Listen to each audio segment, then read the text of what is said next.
Now, you can't see it from the outside. You'd probably call it a townhouse today. But it does have two separate residences inside. This house was built this way when the Saunders sisters married the Saltonstall brothers, who didn't get along politically. They built it with two entrances so the couples could come and go without running into each other. That's the way they liked it. The next house, if you look up to the third floor, you'll see the windows are smaller. This house right here, look up to the third floor. Those windows are smaller to fool the tax man. In those days, they would assess your tax bill by counting the number of floors and windows in the house. Somebody discovered that if you made the third floor windows smaller, you only had to pay taxes on 2.5 floors, so everybody started to do it. And since the third floor was just for the kids and the servants, why not, right? Now, also on my left, number 37, right here, the Nichols house. Look at the front doorway. That's called a coffin doorway. In those days, if there was a death in your family, the wake or the viewing was held in your parlor. That's where the term funeral parlor comes from. Well, that doorway was made so that if the situation arose, you could open it especially wide to fit in 6 pallbearers and a coffin. Here's another double house on my right, over here. A little different style.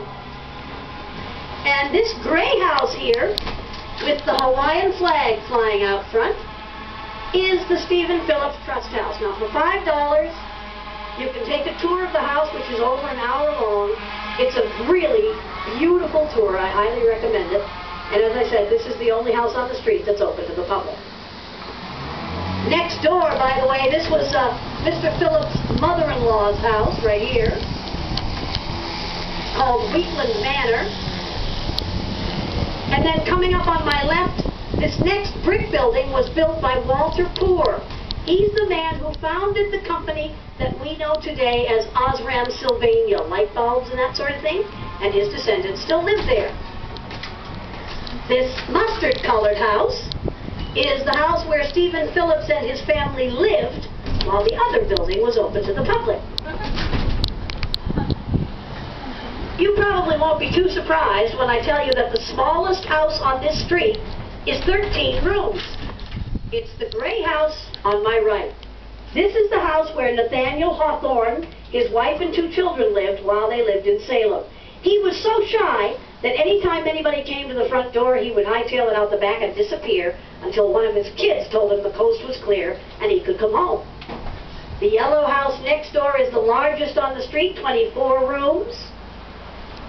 It was owned at one time by the Impressionist artist Frank Benson, and you can see some of his work in the Peabody Essex Museum.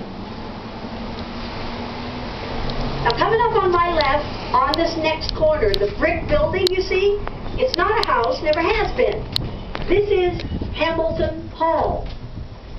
Hamilton Hall was built by the Federalists. That was one of the political parties of the day.